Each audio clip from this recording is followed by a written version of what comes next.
Mayong gabi mga ka-revelation ay sa kita sa atong Bible verse nga minubo apan sa kita pagtulog magtuon kita og mga minubo pagkaon espirituhan sa atong pagdugtong ngadto sa atong buhay Dios. Nagapasalamat magamo ngadto sa Dios ni adtong January to December 2025 sa iyang gihatag ng pagkamaayo mga panalangin ngadto sa Dios mga ka-revelation.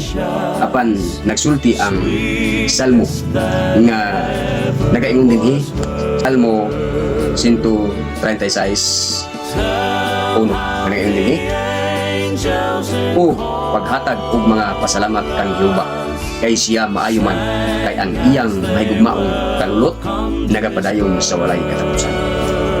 Mga ka-revelation, sa pagkakaroon sa 2026 January 1 ato bang napasalamatan ang Ginoo or naghappy-happy ra bata sa atong kawalingon apan ang dito sa taas naghatag nato og pagkamaayo sa atong kinabuhi ato bang nakalitan. So makining atong inumbok nga mga Bible verse ning takna sa kagabion nga dili nato kalimtan ang Dios. Pasalamatan nato sa tanang panahon sa iyang ginahatag sa matag usa nato labi na sa atong kinabuhi nga nakaabot sa tuig 2026. So magayon ako ba ninyo nintak na sa kabiyon inumbok nga mga verse magapahinumdom sa atong kinabuhi nga aduna day Diyos sa ibabaw.